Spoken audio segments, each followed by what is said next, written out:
김 집사, 이 집사, 박 집사 이 세 분이 헌금에 대해서 이야기를 합니다. 박 집사님이 이제 이야기를 시작하죠. 자기는 이제 헌금을 어떻게 드려야 하느냐, 헌금하는데 자기는 이렇게 한다는 거예요. 바닥에 선을 쭉 하나 긋는다는 거죠. 그리고 자기가 있는 돈을 다 하늘로 던진대요. 그래서 오른쪽으로 떨어지면은 이거는 하나님 거, 왼쪽으로 떨어지면은 이거는 누구 거? 내 거. 이렇게 이야기를 했습니다. 그러니까 이제 옆에 듣던 이 집사님이 듣고는 허허 그거 좀 아닌데, 그 방법이 좀 그런 것 같은데 하면서 자기가 하는 거를 이야기하는 거예요. 자기는 줄 긋고 이런 거 안 한다는 거예요. 동그라미 원을 긋는다는 거예요. 그리고는 자기가 있는 돈을 다 하늘로 던진대요.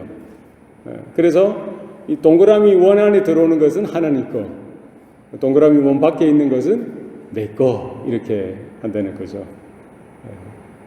여러분 어떻습니까? 이야기를 듣다가 이 김 집사님이 회를 사면서 그거 아니라고, 자기는 모든 돈을 하나님 앞에 올려드린다는 거죠. 자기는 다 하나님께 드린대요. 그러니까 나머지 이 집사, 박 집사가 듣고는 어떻게 그럴 수 있냐고 놀라는 거예요. 자기는 모든 돈을 다 하늘로 던진대요. 하나님 받아주세요. 하나님 받으세요. 모든 게 하나님 겁니다. 하고는 또 어떻게 하죠? 하나님 받으시는 건 하나님 거, 땅에 떨어지는 것은 다 자기 것인 줄 알고 가진다고 합니다. 여러분 우스갯소리죠. 여러분은 어떻습니까? 우리 헌금 생활 어떻게 합니까? 이 어려운 때에. 우리가 나름대로 자기의 기준이 있어요. 자기가 정한 기준이 있다는 거예요. 자기가 정한 선이 있든지, 자기가 정한 뭐 동그라미가 있든지, 아니면 전부 하나님 받으세요 하고는 또 자기가 원하는 대로 사용하든지 모르겠어요. 나름대로 자기가 하는 기준, 선이 있다는 거죠. 세상 사람들은 그럴 수 있죠. 자기가 원하는 대로, 자기가 기뻐하는 대로 살아갈 수 있습니다. 그런데 우리 성도들의 신앙의 삶을 들여다보면은 별반 차이가 없는 거예요. 하나님을 찾고 예수님을 찾고 하나님의 말씀에 대해서 이야기하지만 결국 뭐가 주가 되는 거예요? 뭐가 기준이 됩니까? 뭐가 중심이 되는 거예요? 내가 중심이 된다는 거예요. 여전히 내가 주인이 되어진다는 거죠. 내가 정한 선이 있어요. 마음의 선이 있습니다. 기준이 있어요. 거기에 차지 않으면 안 된다는 거예요. 이것은 뭐 오랫동안 신앙생활 하신 분들도 그래요. 목회자도 그럴 수 있죠. 우리 선교사님들도 그럴 수 있어요. 목회든 사역이든 우리의 신앙의 삶이든 우리는 뭐를 정해둡니까? 자기가 정한 기준을 정하고 자기가 끈 그 선을, 그게 전부인 거예요. 그게 모든 것입니다. 그게 차지 않으면 안 된다는 거예요. 얼마나 안타깝습니까? 이게 뭐예요? 인본주의죠. 여전히 자아가 살아있습니다. 여전히 내가 살아있어요. 여전히 내가 주인입니다. 다 해놓고 결국 누구? 내가 원하고 내가 기뻐하느냐, 내가 얼마나 만족하느냐, 이게 기준이 되어 살아갈 때가 있다는 거예요. 주님께서 제자된 저와 여러분을 향해서 분명히 오늘도 동일하게 말씀하십니다. 너희는 나를 따라오너라. 날마다 주님을 따라가는 저와 여러분의 삶이 되실 수 있기를 바랍니다. 내가 원해서 내가 기뻐하는 그 길을 걸어가는 삶이 아니라 내가 가기 싫어도 주님이 오라 하셨으니까 주님이 기뻐하시는 길 가야죠. 날마다 자기 십자가를 지고 날마다 자기를 부인하고 걸어가는 그와 같은 삶이 없이는 우리가 복음의 요구에 순응할 수가 없다는 것이죠. 날마다 우리 자아를 죽이고 우리의 욕심을, 우리의 유격을 날마다 그리스도와 함께 십자가에 못 박고 우리가 주님 앞에 서는 저와 여러분 삶이 되시기를 바랍니다. 주님이 요구하는 것은 뭐 그 중에서 일부를 요구하는 게 아닙니다. 우리가 생각할 때는 그렇게 생각합니다. 우리의 삶이 있어요. 100가지의 삶이 전부라고 하면은 그 중에서 사람들마다 다 그 기준이 있겠죠. 한 10 정도, 어떤 사람은 20개, 어떤 사람은 50개, 어떤 사람은 90개, 99개까지 드려도 나머지 1개는 못 드린다는 거예요. 이게 뭡니까? 여전히 내가 살아있는 거예요. 여전히 뭐예요? 내가 주인 되어진 삶의 모습들, 부분들이 있다는 것이죠. 성경에서 요구하는 게 뭡니까? 성경에서 말하고 있는 것이 뭡니까? 너희는 마음을 다하고 뜻을 다하고 힘을 다하여 그리고 또 뭐까지 다합니까? 생명까지 다하여 주 너의 하나님을 사랑하라. 그리고 내 이웃을 내 몸과 같이 사랑하라. 주님의 말씀입니다. 율법의 모든 것입니다. 구약 성경에서 요구하는 모든 말씀이에요. 뿐만 아니라 신약 시대에 와서 주님께서 주신 새 계명, 내가 너에게 새 계명으로 준다라고 하셨죠. 뭐를 드리라는 거죠? 우리의 전부를 드리라는 거예요. 내가 기준 삼은 모든 것들을 허물라는 거예요. 복음 앞에서, 하나님의 말씀 앞에서 뭐 협상하고 머리로 생각하고 재고 이것이 아니라 하나님의 내 인생의 전부 되십니다. 하나님이 나의 생명 되십니다. 나의 구원 되십니다. 나의 능력 되십니다. 그 하나님 앞에 모든 것을 올려드리는 저와 여러분 되실 수 있길 바랍니다. 스데반 집사는 여기에 분명했습니다. 스데반만 그렇습니까? 바울 사도도 그랬고요. 베드로도 그랬고요. 뭐 그런 사도들, 예수님의 제자들뿐만 아니라 본문에 나오는 아브라함도 그렇고요. 요셉도 그랬고요. 모세도 그래 했습니다. 하나님이 불러주신 하나님의 사람들은 물론 처음에는 뭐 이렇게 왜 그런 마음의 갈등이 없었겠습니까? 그러나 하나님의 약속을 확인하고 하나님의 살아계심을 확인하고 하나님의 영광을 확인하고 하나님의 영원하심을 확인하고 나서는 이제 더 이상 잴 게 없는 거예요. 재워서는 안 된다는 겁니다. 뭘 하라는 거예요? 모든 것을 나의 생명까지 하나님 앞에 올려드리는 것. 그것이 우리 성도들의 분명한 믿음의 반응이어야 합니다. 그것이 우리의 신앙의 삶의 모든 것이어야 합니다. 준비되셨습니까? 너무 합니까? 너무 많습니까? 그렇지 않습니다. 우리가 10살이든 20살이든 뭐 중년의 나이든 노년의 나이든 그렇지 않습니다. 하나님은 뭐를 요구하십니까? 우리의 전 존재를 요구하시고 우리를 한 사람 한 사람 주님이 불러주신 대로 붙드시고 사용하시기를 기뻐하신다는 삶을 뜻을 여러분 되새길 수 있길 바랍니다.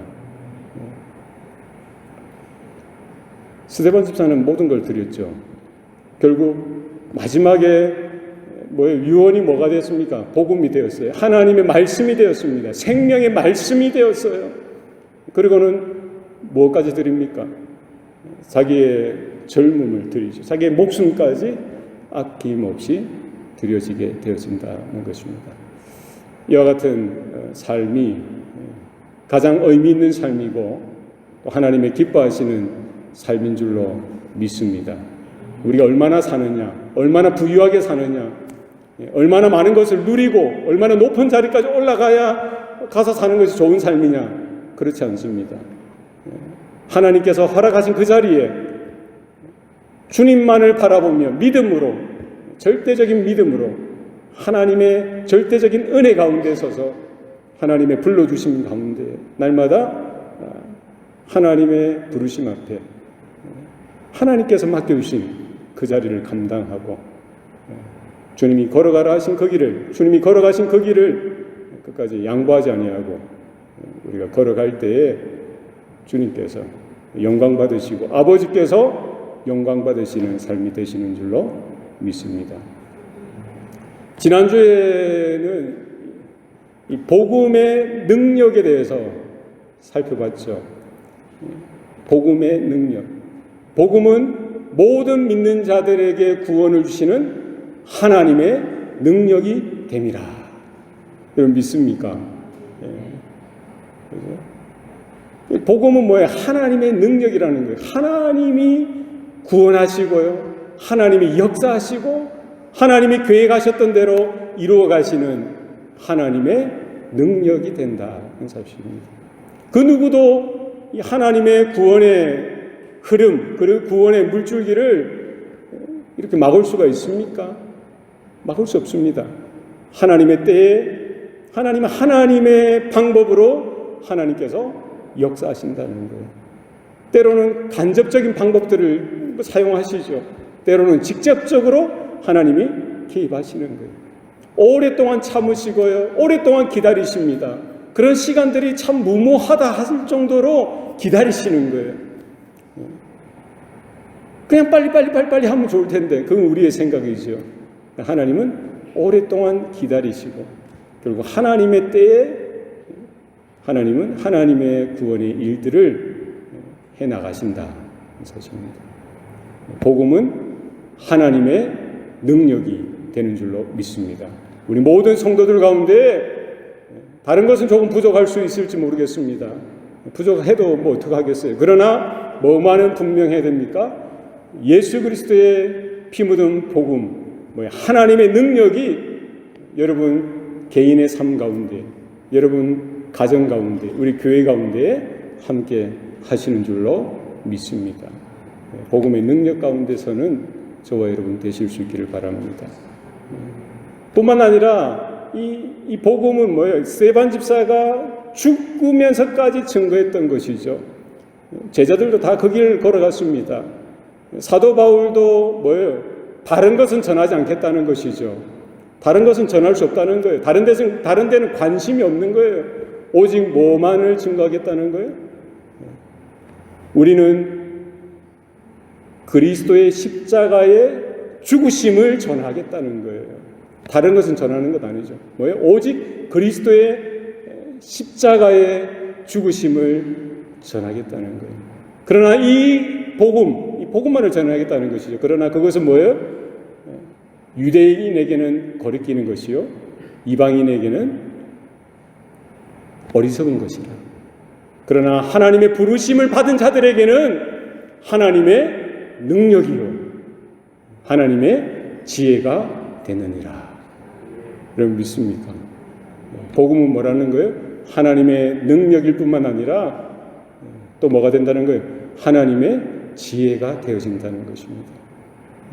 어떻게 되어질까? 어떻게 할까? 어떻게 하나님이 구원을 이루어 가실까? 하나님의 능력으로 하나님은 초자연적인 방법을 동원하셔서 그 일을 이루어 가실 뿐만 아니라 어떤 방편을 사용하시는 거예요? 하나님의 지혜가 동원되어진다는 것입니다. 그러니까 우리가 볼 때, 인간이 볼 때, 사람이 볼 때 그것을 이해할 수 있습니까? 이해할 수 없죠. 다 알 수 없는 거예요. 왜? 하나님의 지혜이니까. 하나님께서 분명히 말씀하십니다. 나의 생각은 너희들의 생각과 다르다는 거예요.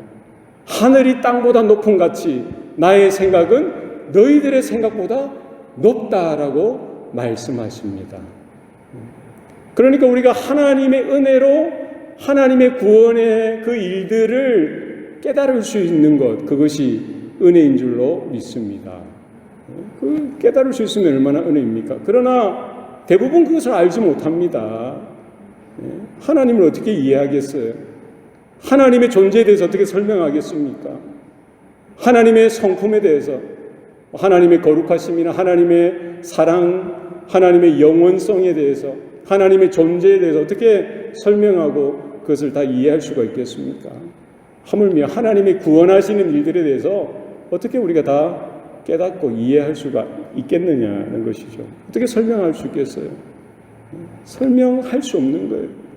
그러나 하나님은 하나님의 지혜로 하나님의 구원의 일들을 이루어 가시고요. 하나님의 사람들을 통해서 그들에게 그 하나님의 구원에 대해서 계시하시고 또 알려주시고 깨닫도록 하시고 하나님의 구원 가운데 불러주시는 줄로 믿습니다. 우리가 생각할 때는 뭐예요? 쉽게 가면 좋잖아요. 근데 왜 이스라엘에게 고난을 주시느냐? 애굽에서 종살이하면서 400년 동안 매여 있는 그 과정이 왜 필요하냐는 것이죠. 왜 필요하겠습니까? 하나님이시면, 전지전능하신 하나님이시면 쉬운 길이 얼마든지 있을 거 아니에요?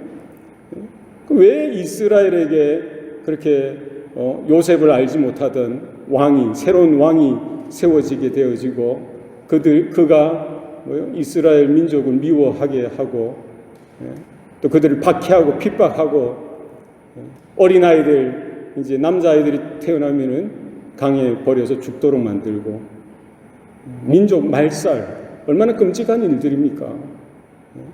먹을 것도 제대로 주지 않고 또 일할 도구도 제대로 주지 않으면서 하루하루 해야 될 그 일들을 빠듯하게 해나가도록 억지로 일을 시키는 거예요. 왜 이스라엘은 그와 같은 고난을 당해야만 했나요? 왜 그렇게 했어요? 왜 그렇습니까? 하나님의 지혜라는 거예요. 하나님의 역사라는 거예요. 이스라엘이 야곱의 후손이죠. 이스라엘의 후손이죠. 요셉의 그 형제들, 그 형들의 가족들, 그 야곱의 자손들이 애굽으로 이주하고 나서 요셉이 총리가 되었을 때는 얼마나 살기가 좋았겠어요. 가장 좋은 땅을 분할받고요. 좋은 음식을 또 이렇게 대접받고 좋은 일을 할 수 있도록 거기서 이제 정착을 하면서 사는 거예요. 이렇게 1년, 2년, 10년, 20년, 100년, 200년 이렇게 지나가면서 얼마나 살기가 좋습니까? 농사도 잘 되죠. 무역도 잘 되죠. 돈은 돈대로 잘 벌리죠. 자녀들은 거기에 잘 정착해서 살아가죠. 그죠? 그러나 그들은 뭐를 망각했겠어요? 뭐를 잊어버렸습니까? 하나님의 약속에 대해서 희미해져 가는 겁니다. 분명히 아브라함에게 약속하셨죠. 야곱에게도 약속하셨고요. 요셉에게도 분명히 약속하셨습니다. 너희들은 어디로 가야 된다는 거예요? 가나안 땅을 향해서 하나님의 약속의 땅, 젖과 꿀이 흐르는 그 땅을 향하여 나아가게 될 것에 대해서 분명히 말씀하셨습니다. 그러면 아무리 애굽이 살기 좋고 애굽의 모든 풍요로움이 있어도 뭐예요?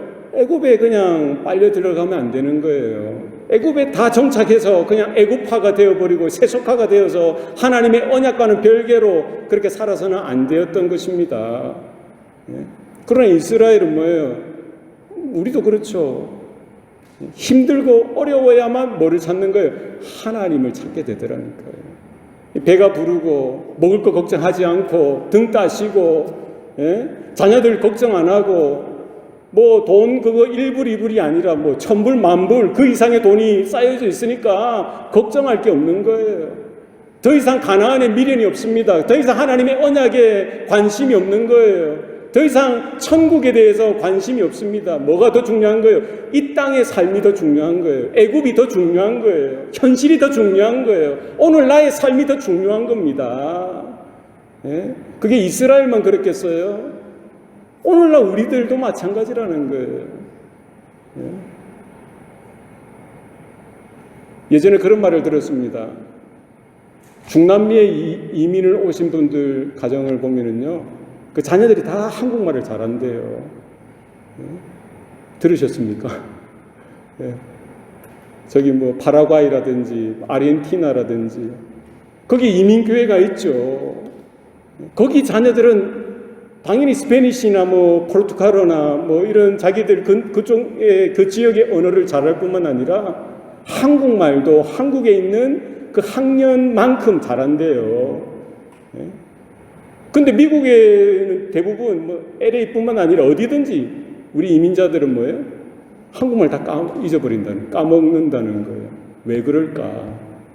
왜 그럴까요? 중남미에 있는 이민자들의 생각에는 뭐가 있냐면요.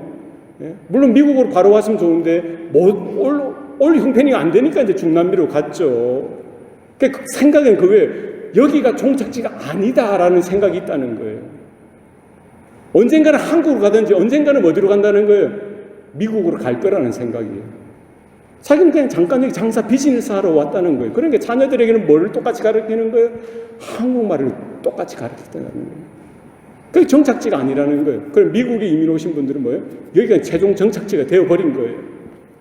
이제 더 이상 한국으로 돌아갈 생각도 없고 여기가 이제 정착지니까 빨리 주류 사회에 적응하는 것이 더 중요한 거예요. 부모는 이제 먹고 살고 바쁘니까 이제 나가서 장사도 해야 되고 일도 해야 되니까 애들은 집에서 자기들끼리 그냥 뭐 쓰는 게 영어니까 그러니까 금방 언어를 잃어버리는 거죠. 무슨 차이입니까? 여기가 종착지가 되어버리면은 우리의 현실이 종착지가 되어버리면은요 우리가 살아가고 있는 삶이 종착지가 되어버리면은 모든 걸 잃어버리는 거예요. 앞으로 우리가 나가야 될 길이 있다는 거죠. 우리가 바라봐야 될 도성이 있습니다. 영원한 성 예루살렘이 있습니다. 주님이 불러주신 그 하나님의 나라가 있습니다. 그걸 잊어버리는 거예요. 지금 애굽에 갔던 이스라엘 민족도 마찬가지죠. 100년, 200년, 300년 그 세월 동안 애굽이 자기의 그냥 모국이 되어버린 거예요. 종착지가 되어버린 거예요. 편안하니까 누가 시비 걸 사람도 없죠. 편안한 거예요. 살기 좋은 겁니다. 그러면 됐지 뭐.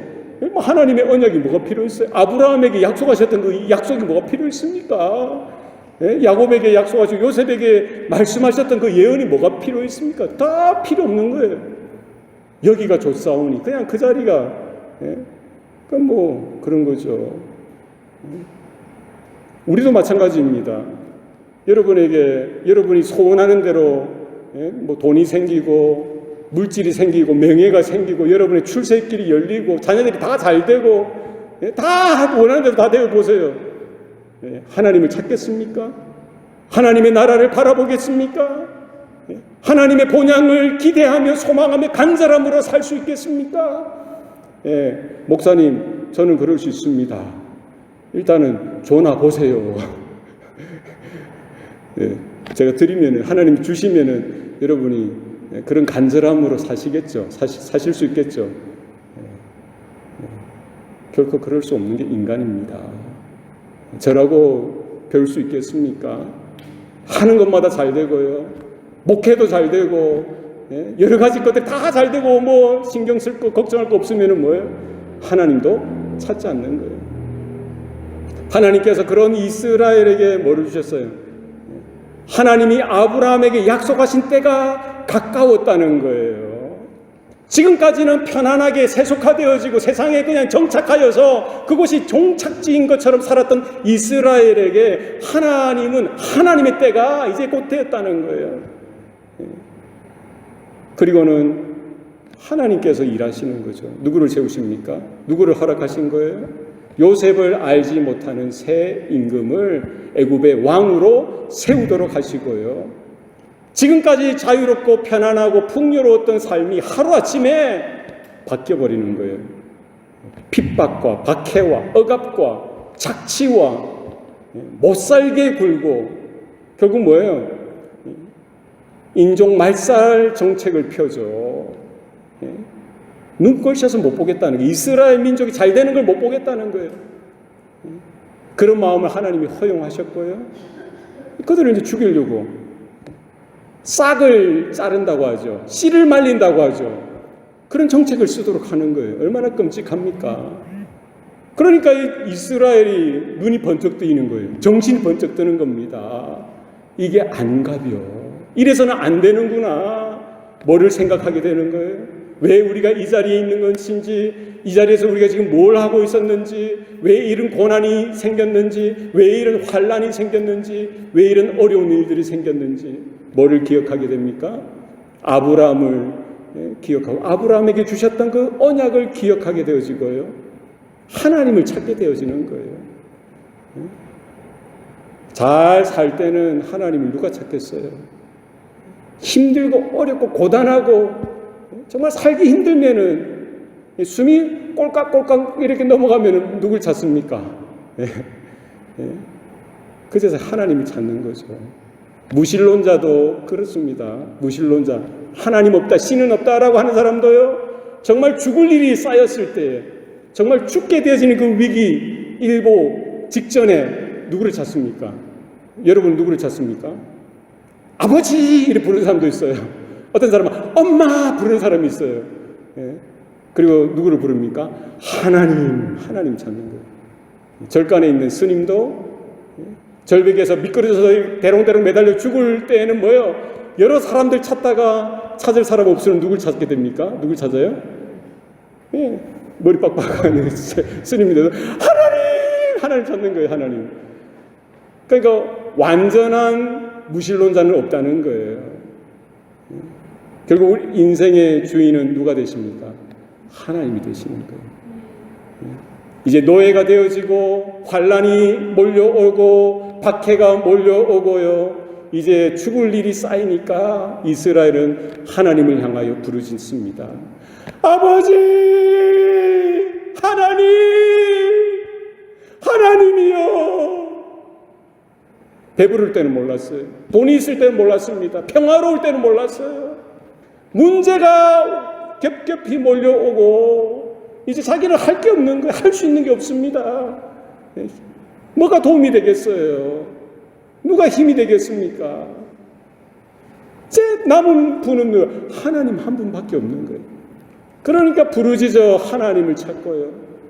하나님은 그와 같은 때를 이스라엘에게 허락하여 주셨던 거예요. 모든 일에는 우연이 없습니다. 어쩌다 보니까 그렇게 되어졌지 결코 그렇지 않습니다. 하나님의 구원의 계획 가운데 하나님의 때가 되어서 하나님이 보시다가 기다리시고 인내하시다가 하나님이 일하시는 거예요. 살다가 정말 죽을 병에도 걸리고요. 사업하다가 망하기도 하고요. 정말 살다가 사람에게 배신당하기도 하고요. 여러 말할 수 없는 억울한 일들, 죽을 일들이 얼마나 많습니까? 뭐 하라는 거예요? 하나님이 주시는 사인으로 받으실 수 있길 바랍니다. 이 땅에 고정되었던 우리의 시선을 이제는 들어서 어디를 향해? 하나님이 약속하신 가나안을 향하여 보라는 거예요. 하나님의 언약의 길을 기울이라는 거예요. 하나님의 부르심에 약속되어져 있는 그곳을 향해서 나아갈 것을 요구하고 계신다는 사실입니다.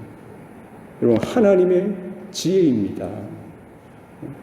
구원은 하나님의 능력이 되십니다. 복음은 하나님의 능력이라고 했어요. 그리고 복음은 하나님의 지혜입니다. 형제들이여, 너희가 여러 가지 시험을 당하거든 온전히 기쁘게 여기라.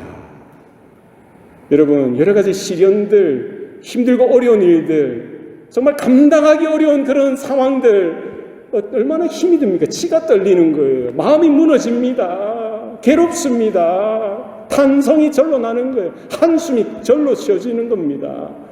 그럼에도 불구하고 하나님의 사람이라고 한다면, 하나님의 자녀들이라고 한다면 뭐 하라는 거예요? 온전히 기쁘게 여기라는 거예요. 왜 그렇습니까? 바로 그 자리가, 그 환란이, 그 고난이 그냥 환란, 고난, 그 어려움으로 있는 것이 아니라 뭡니까? 믿음의 시련이 되어지는 거예요. 믿는 자에게는 믿음의 시련이 되는 줄로 믿습니다. 부름을 받은 자들에게는 뭐가 된다는 거예요? 하나님의 능력이 되고 하나님의 지혜가 되어지는 줄로 믿으시길 바랍니다. 유대인들은 거들떠 보지도 않습니다. 거리끼는 거가 되어져. 이방인들, 헬라인들, 로마인들 얼마나 학식이 많습니까? 철학이 얼마나 발전했어요. 얼마나 군사력이 많습니까? 그들에게는 뭐예요? 경멸스러운 거예요. 경멸스러운 거. 네? 어리석은 거, 어리석은 거. 그러나 하나님은 뭐예요? 전도라는 어리석은 방법을 동원하셔서 하나님은 하나님의 구원을 이루어 가신다는 사실입니다. 하나님의 지혜라는 거예요. 우리에게 있는 크고 작은 어려움들이 있을 수 있죠. 아이고, 나한테 왜 이런 일이 생겨났나? 왜 이런 상황들이 벌어졌나? 왜 나에게 이런 상처를 주고 떠나가나? 예? 여러분, 하나도 버릴 것 없습니다. 온전히 복음을 받아들일 수 있는 기회로 삼으시길 바랍니다. 하나님의 일하시는 능력으로 받아들일 수 있기를 바랍니다. 하나님의 지혜로서 받아들일 수 있는 저와 여러분 되실 수 있기를 바랍니다. 결국 누가 하시는 거예요? 내가 하는 줄 알았어요. 우리가 하는 줄 알았습니다. 어떤 유력한 사람이 하는 줄 알았습니다. 그렇지 않습니다. 누가 하는 거예요? 하나님이 살아계시고 하나님이 역사하신 현장이 되어져야 될 줄로 믿습니다. 하나님이 살아계시는 줄로 믿으십니까? 하나님이 행하시는 줄로 믿으십니까? 하나님이 2000년 전에도 예수 그리스도를 통해서 그 제자들을 통해서 일개 집사 스데반 집사를 통해서도 하나님은 그와 같은 일들을 행하셨습니다. 2000년 역사 가운데도 똑같습니다. 여러분, 역사에 어떤 꼭지든지 어떤 사건이든지 여러분 가져와 보십시오. 여러분 들여다 보십시오. 하나님의 장중의 손이 함께 하시고 붙들어 주셨던 시간들이요, 사건이었음을 발견하게 되어지는 것이죠. 오늘 우리의 삶 가운데도 동일합니다. 어떻게 해야 할지 막막한 그때에 여러분 부르짖어 기도하실 수 있길 바랍니다. 환난 날에 내게 부르짖으라. 내가 응답하겠고 내가 크고 비밀한 일을 너에게 보여주리라. 여러분, 그 어떤 환난도 역경도 이스라엘에게는 결코 마이너스가 아닙니다. 오히려 하나님께 더 나아갈 수 있는 통로가 되어지고요, 하나님의 은혜 가운데 하나님의 복 가운데 나아가는 하나의 관문이 되어졌던 것입니다. 우리의 삶도 마찬가지예요. 우리가 볼 때는 이런 길이 있는데, 이런 방법이 있는데, 그 우리 생각이죠. 어떻게 하나님의 생각과 같겠습니까? 우리가 알 수 없는 거예요. 그때는 깜깜한 거예요. 눈앞이 깜깜한 거예요. 그러나 이게 1시간, 2시간, 하루 이틀, 한 달, 2달, 1년, 2년, 10년, 20년이 지나가서 돌이켜 볼 때에 뭐를 발견하게 됩니까? 하나님의 섭리의 손길을 발견할 수가 있더라. 하나님이 하셨구나. 하나님이 그 일들을 일으키셨구나. 하나님이 그 사건을 허락해 주셨구나. 이스라엘의 역사는 곧 뭐예요? 하나님의 능력의 역사예요. 하나님의 지혜의 역사가 되는 줄로 믿으시기 바랍니다. 우연한 일은 결코 없다. 하나님이 아브라함에게 약속하신 때가 가까웠고요, 하나님은 요셉을 알지 못하던 그 새 임금이 일어나서 얼마나 깨춤을 췄겠어요. 자기가 전부인 줄 알고, 자기가 뭐 최고의 지존인 줄 알고 자기 마음대로 그냥 한 거예요. 이스라엘도 죽이려고 하고 말살하려고 하는, 그 뭐야, 하나님이 다 허용하시는 거예요. 우리는 다 알 수 없죠. 누구도 알 수 없습니다만 하나님의 지혜 가운데 하나님은 이 일들도 허용하셨다. 바로 언제? 그때의 모세가 태어났던 거예요. 어느 때입니까? 하나님의 때. 하나님이 분명히 준비하신 때가 있더라. 하나님이 모세를 이렇게 준비하셨고요, 모세의 삶을 통해서도 하나님이 역사하시죠. 그래서 모세의 생각도 그렇죠. 이제 40이 되어지다 보니까, 그죠? 이 아기 때는 이제 그 나일강에서 건짐을 받아서 바로의 공주의 아들로 입적이 되어지고요, 입양이 되어져서 이제 다른 왕자들처럼 그 궁중의 예법에 따라, 궁중의 규율에 따라 그렇게 준비되어지고 양육되어지고, 왕자들의 한 사람으로 이렇게 길리움을 받았죠. 이제 40이 되고 나니까 그 어엽심이 생기죠. 정열이, 열정이 있죠. 자기가 자기의 이제 하나님의 일을 행하려고 이스라엘 민족을 구원하기 위해서 했다가 어떻게 됩니까? 그 40 얼마나 일하기 좋은 나이입니까? 그러나 결국 뭐가 됐어요? 살인자가 되어지고요, 미디안 광야에서 목동으로서 40년 동안 양을 치게 되어지죠. 하나님의 때는 뭐예요? 이미 때가 되어서 모세가 태어났지만 그 40이 되었을 때가 하나님이 정한 때가 아니라는 거예요. 언제까지 기다리시는 거예요? 모세가 더 연단되어지고 더 시련 가운데 준비되어지고 하나님 앞에 100% 순종할 수 있는, 하나님 앞에 100% 이렇게 꼬꾸라질 수 있는 그때까지 기다리시는 거예요. 40에 불렀으면은요, 얼마나 하나님 앞에 따져 묻고 한번 생각해 볼게요, 한번 기도해 볼게요, 이런저런 핑계를 대면서 얼마나 더 날뛰었겠습니까? 80에 불러서도 하나님 앞에 못합니다, 할 수 없습니다, 혀가 뻣뻣합니다, 말을 잘 못합니다, 이렇게 핑계대던 모세이지 않았습니까? 그 40에는 얼마나 혈기가 왕성했겠습니까? 그러나 하나님은 그때가 아니라는 거예요. 인간의 방법에 하나님이 의존하시는 분이 아닌 거예요. 하나님은 하나님의 지혜로 하나님의 일들을 이루어 가신다는 거예요.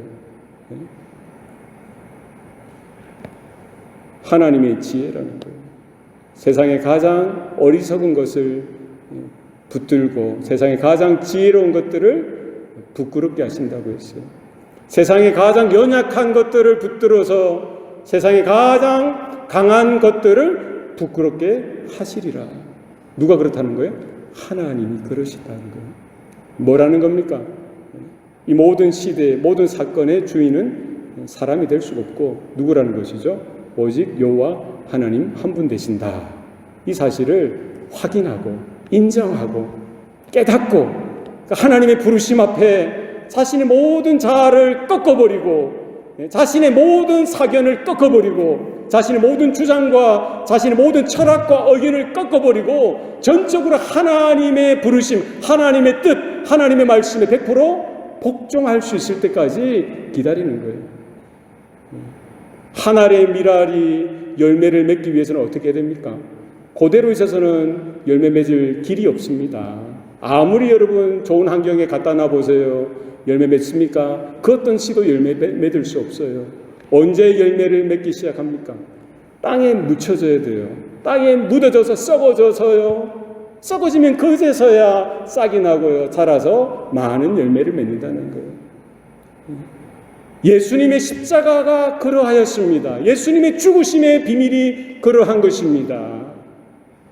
모세에게 왜 하나님은 미디안 광야 40년을 허락하시고 그때까지 지겹도록 기다리도록 하셨을까요? 결국 자기가 다 포기해버리는 거예요. 안 된다, 할 수 없다, 못한다, 나는 할 수 있는 것이 아무것도 없어. 이제 진짜 할 수 없는 게 없는 거예요. 할 수 있는 게 하나도 없어요. 이제 양치는 거나 잘하지 이제 할 수 있는 게 하나도 없어요. 그제서야 하나님이 모세를 부르시고요, 모세에게 찾아오셔서 모세를 붙드시고 사용해 주시는 겁니다. 내 손에 있는 지팡이를 던져보아라. 뱀이 되어지는 거예요. 내 손에 있는 지팡이, 그 뱀이 되었던 것을 또 잡아보아라. 그럼 또 이제 막대기가 되죠. 지팡이가 되죠. 모세의 삶은 어떤 삶이었을까요? 지팡이와 같은 삶이라는 거예요. 마른 지팡이와 같은 삶이에요. 그 어떤 생명도 일으킬 수 없고 그 어떤 능력도 나타낼 수 없는 그냥 지팡이라는 거예요. 생명력 없는 지팡이라는 거예요. 그러나 이런 지팡이가 누구의 손에 붙들리는 거예요? 하나님의 장중에 붙들려질 때에, 하나님의 손에 붙들려질 때에 하나님은 하나님의 일을 이루어 가신다. 그 사실을 바라볼 수 있기를 바랍니다. 모세를 통해서 400년 동안 이루지 못했던 것을 한순간에 하나님은 애굽 가운데 하나님의 영광을 모세를 통하여 나타내 보여주셨죠. 10가지 재앙을 보여주시죠. 기적들을 하나님은 나타내 보여주시는 거예요. 그리고 홍해를 마른 땅과 같이 건너가게 하시고 결국 가나안으로 인도하여 드리도록 하셨던 거예요. 우리 생각은 빨리 급한데, 빨리 지금이 적기인데, 지금이 해야 될 때인데, 사람이 필요한데, 뭐가 필요한데, 돈이 필요한데, 뭐가 필요한데, 그게 다 맞을 수는 있죠. 그러나 하나님은 기다리시는 거예요. 다 그냥 소진되어지고, 다 고갈되어지고, 그때까지 기다리고, 하나님은 하나님의 때, 분명히 보십시오. 때가 되어 모세가 태어났다고 했어요. 이미 모세가 태어났을 때는 하나님의 때가 된 거예요. 그러나 40이 되었을 때도 이미 하나님의 때는 아니었고요. 언제 그 때가 옵니까? 80이 되어서요. 40년이 더 지나고 80이 되어서야 하나님의 때가 되어지는 거예요. 하나님이 그와 같이 저와 여러분도 사용하실 수 있길 바랍니다. 우리도 정말 주님이 그러하셨듯이, 모세가 그러했듯이 땅바닥에 납작 엎드려질 수 있는 사건이 없이는 안 된다는 거예요. 내 기가 살고 내 의가 살고 내 중심, 내 의견이 살고 내 주장이 살아서는 결코 하나님의 일을 이룰 수 없다는 거예요. 하나님은 교만한 자를 대적하신다고 했습니다. 하나님 앞에 겸손하고 납작 엎드려서 내 의견이 아니라 하나님의 뜻이면 충분합니다. 하나님의 부르심이면 충분합니다. 하나님 한 분이면 충분합니다. 이와 같은 믿음의 고백이 우리 가운데 분명히 나타날 수 있기를 소원합니다. 예수님도 마찬가지죠. 왕궁에서 태어나지 아니하셨어요. 어디서 태어나셨습니까? 마국간에 태어나고요. 구유에 누이셔야만 했습니다. 하나님이신 그분이, 하나님의 영광과 본질상 동등하신 그분이 모든 것들을 버리시고 낮아지신 거예요. 낮아지셨어요. 어디까지 낮아지십니까? 끝없이 낮아지시는 거예요. 하나님의 지혜라는 거예요. 하나님의 능력이라는 겁니다. 구유에 나시고요. 아버지도 없이 태어나셨죠. 여자의 그 마리아 여자의 몸을 입어서 성령으로 잉태하셔서 태어나셨죠. 그리고 육신의 아버지 요셉은 직업이 뭡니까? 목수죠. 예수님은 30년 동안요 목수 생활을 했어요. 성경의 기록에 보면은 아마 요셉이 단명한 것 같아요. 언젠가부터는 예수님이 장자이니까, 장손이니까 가장 노릇을 하셔야만 했죠. 그러니까 문짝도 만들고 테이블도 만들고 의자도 만들고, 어디 가서 글을 배웠겠습니까? 어디 가서 뭐 이런저런 교육을 받을 수가 있었겠습니까? 요즘같이 유학을 와가지고 최고의 학문을 배울 수 있는 그런 기회도 없었습니다. 누구도 예수님을 가르치지 않았어요. 누구도 예수님에게 교육의 기회를 주지 않았습니다. 가장 천한 자의 모습으로, 가장 낮은 자의 모습으로 그렇게 사셨어요. 그리고 어디까지 낮아지십니까? 하나님이신 그분인데 사람들은 알지 못하니까, 깨닫지 못하니까, 그 어떤 세상 주관자들도 통치자들도 알 수 없으니까, 만약에 알았더라면 예수님을 십자가에 못 박지 못했겠죠. 고린도전서 2장 8절입니다. 이지혜는 이 세대의 통치자들이 한 사람도 알지 못하였나니 만일 알았더라면 영광의 주를 십자가에 못 박지 아니하였으리라. 아무도 알지 못하는 거예요. 말씀이 육신이 되사 우리 가운데 거하셨고요. 아버지 독생자의 영광이 그 안에 계셨죠. 은혜와 진리가 충만하신 그분이었는데도 불구하고요, 예수님을 아무도 알아보지 못했어요. 인정하지 않았습니다. 언제까지요?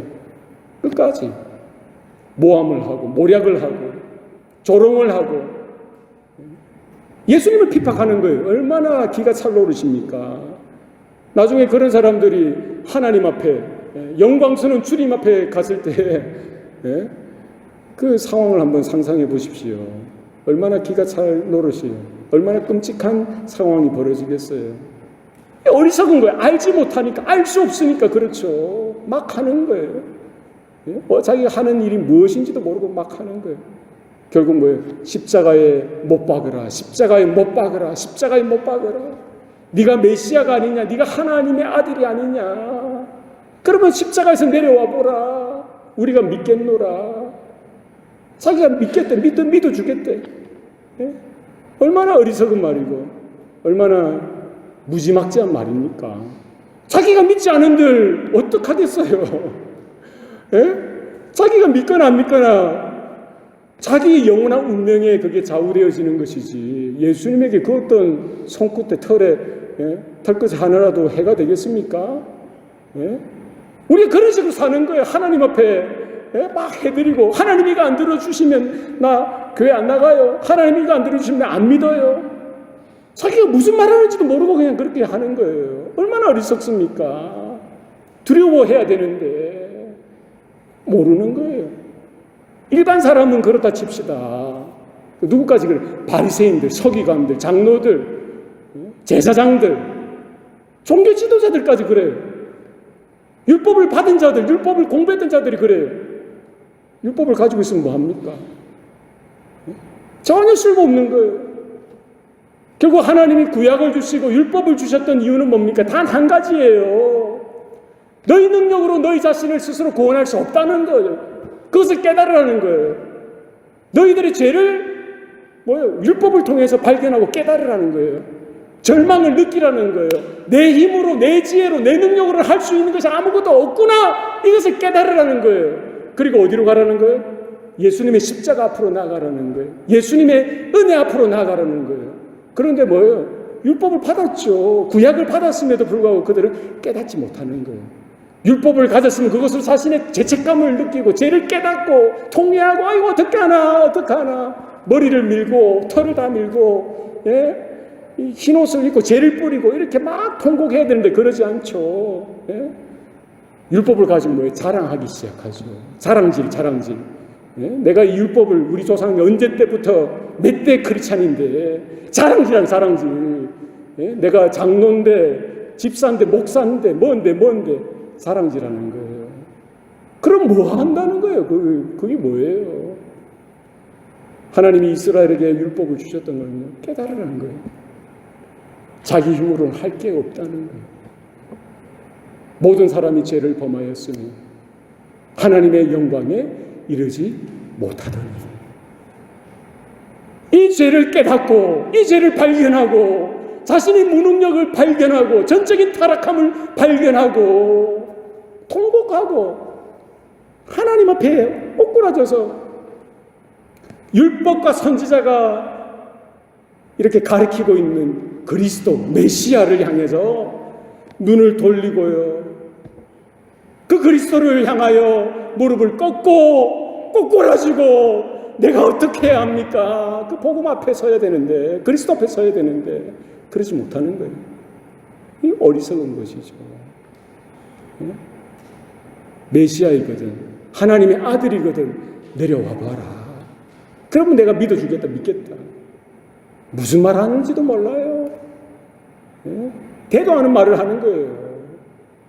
지혜가 없으니까 눈이 가리고 귀가 어두우니까 마음이 강팍하니까 자기가 하는 일도 모르고 자기가 생각하는 것이 악한 것인지도 모르고 자기가 행동하는 것이 어떤 것인지도 모르는 거예요. 장차 영원한 그 운명이 어떻게 영향 미칠지 거기에 대한 전혀 관심이 없죠. 얼마나 끔찍한 일입니까? 로마서 3장 3절 4절이죠. 어떤 자들이 믿지 아니하였으면 어찌하리요?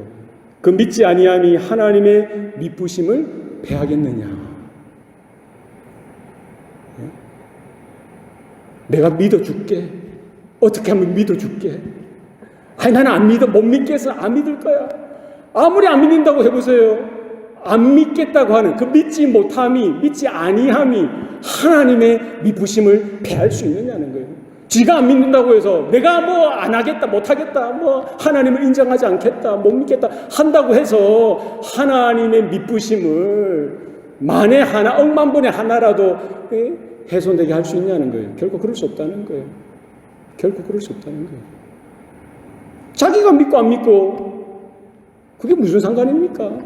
하나님의 미쁘심, 하나님의 거룩하심, 하나님의 영원하심, 하나님의 전지전능하심, 하나님의 하나님 되심에 대해서 결코 패할 수도 없고 그 어떤 영향력도 미칠 수 없다는 거예요. 알지 못하니까 객기 부리고요. 알지 못하니까 엉뚱한 이야기를 하고요. 알지 못하니까 하나님을 대적하고 교회를 대적하고 복음을 대적하고 자기 고집대로 자기 주장대로 자기가 여전히 살아서 자기를 주인 삼아서 그렇게 살아가는 거예요. 때로는 돈이 자신의 주인이 되어지고요. 때로는 정욕이 자신의 주인이 되어지고요. 때로는 세상의 그런 권력이나 명예가 주인 되어지고요. 결국 뭐예요? 내 안에 그런 여러 가지 우상들이 있다는 거예요. 하나님의 하나님 되심, 하나님의 왕 되심을 결코 인정하지 못하고 그렇게 살아가는 것입니다. 뭐예요? 복음의 능력이 없기 때문이죠. 하나님의 은혜가 없기 때문입니다. 하나님의 지혜에 대해서 전혀 깨달을 수 없기 때문입니다. 오늘 저와 여러분의 삶 가운데 하나님께서 일하실 줄로 믿습니다. 하나님의 복음의 능력이 이 교회 가운데 분명히 나타날 줄로 믿습니다. 우리의 모든 삶 가운데 하나님의 자녀들이라고 한다면 여러분이 아무리 하나님을 인정하지 않고 여러분이 마음대로 그렇게 살아가 보세요. 만약에 하나님의 자녀라고 한다면 하나님 여러분들을 추적하실 것이고 여러분들에게 경고하실 것이고 또 안 되면 여러분들에게 매를 드실 거예요. 채찍을 드실 겁니다. 때리실 거예요. 뭐 하라고? 왜 그런 공감을 주십니까? 깨달으라고, 돌이키라고, 하나님의 은혜를 찾으라고, 하나님의 약속하신 은혜를, 그 언약을 바라보라고. 언제까지 우리 고집하고 내가 원하는 거기, 내가 원하는 이 자기 주장을 고집해서는 곤란합니다. 스데반 집사의 그 설교 앞에 그 기회였죠.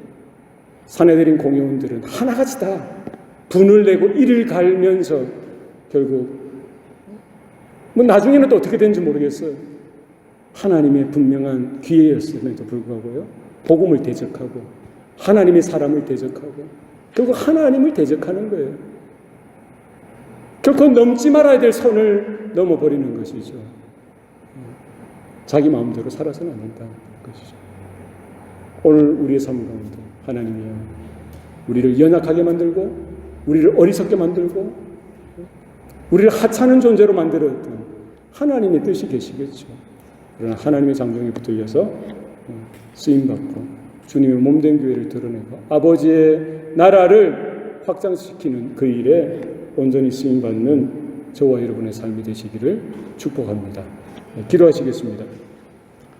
살아계신 아버지 하나님, 오늘도 우리에게 생명 주시고 또 구원의 은혜를 베풀어 주시니 감사합니다. 우리에게 복음의 영광을 허락하여 주시고 아버지의 능력이 되게 하시고 아버지의 지혜를 우리 가운데 심기어 주시니 감사합니다. 우리의 마음 가운데 늘 언제나 옥토와 같은 마음밭이 되게 하셔서 주님이 말씀하신 대로, 주님이 불러주시는 대로 우리 전적으로 주님을 바라보며 전적으로 순종하여서 하나님이 쓰시기에 좋은 그와 같은 우리의 삶이 되도록 하나님 붙드시고 축복하여 주시옵소서. 모든 것 감사드리옵고 예수님 이름으로 기도하옵나이다. 아멘.